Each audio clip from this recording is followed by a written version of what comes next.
Hi, my name's Hugh and welcome back to my home studio. Today I have strapped on the Fender Supersonic guitar.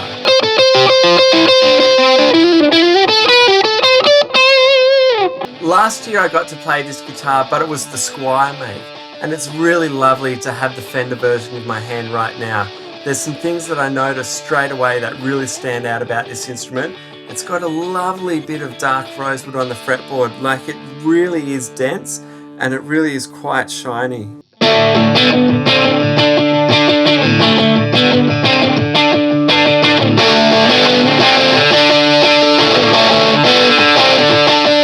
Straight away you notice the really heavy FLECK and the blue sparkle on this guitar, and that's definitely a showstopper.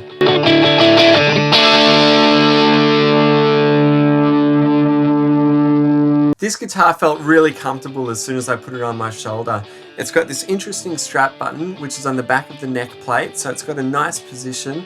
And then you notice the 24-inch scale, and this shorter scale again just says something different to me as a player. It's a lot different from that really big jazz master sort of feeling guitar, but it's still got that lovely offset body sort of quirk to it. It's got this lovely bevel on the back, so it really fits nicely to my more curvy figure.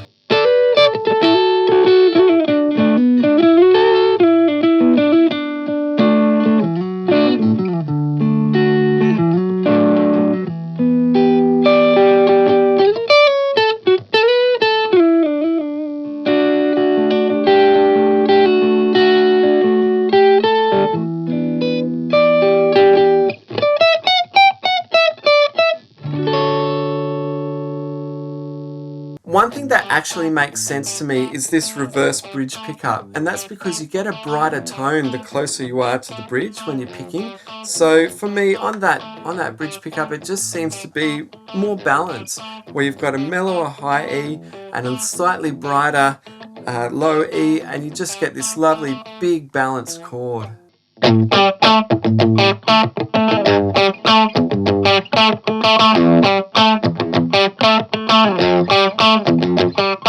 There's no tone dial on this guitar. These are actually independent volume controls, and what's quirky is actually the volume controls are backwards as well. So that is the neck volume control and this one is the bridge volume control. You can get different tones and different timbres when you've got it in the middle, and then you just balance the pickups differently, and that gives you just an array of unique and really interesting sounds and tone palettes that you can just find and move between just by adjusting the position of the volume controls.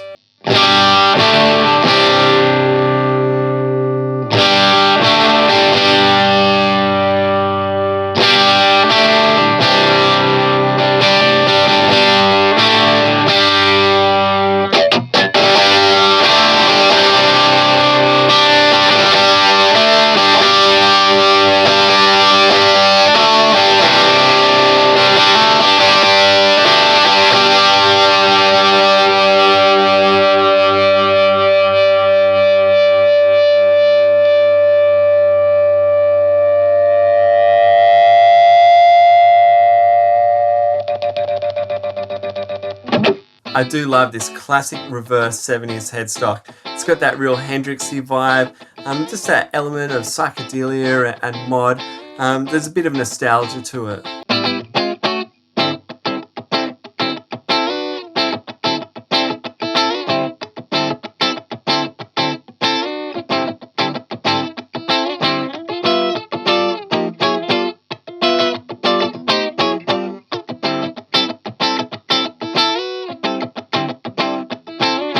Don't forget that if you're enjoying this video, hit like and subscribe down below, and then head straight over to the Muso's Corner YouTube channel. There are heaps more videos of performances and gear overviews for your entertainment.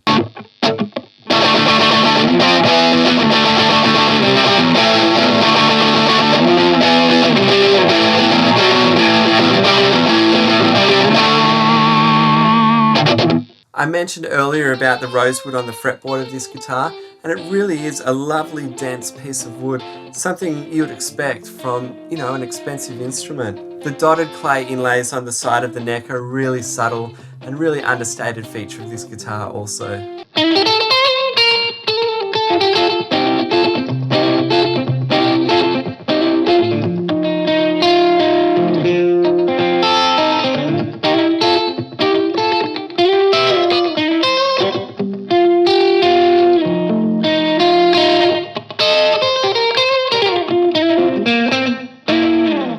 The pickups in this guitar are hot.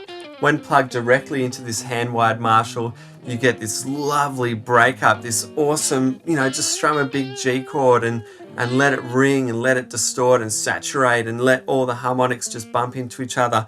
It's a really, really satisfying sound. And then just a tube screamer from time to time you'll hear in the demonstrations to nudge it over the edge.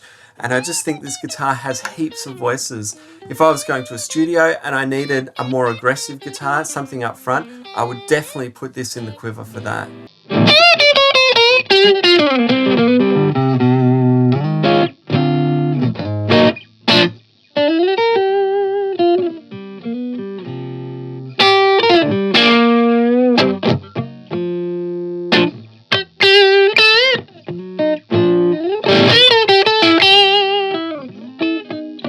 The three-way selector is nice, just a classic, super easy, neck, both pickups, bridge, no fuss, no muss.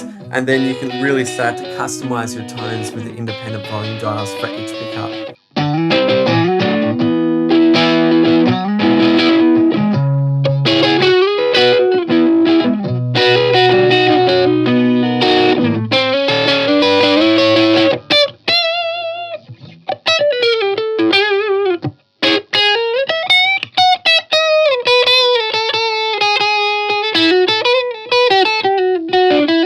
As you would expect from an instrument with the Fender logo on the headstock, this is a great guitar. And if you want more information about this guitar, head over to the Muso's website, that's www.musoscorner.com.au. Otherwise, just go into the shop and you can try it out for yourself.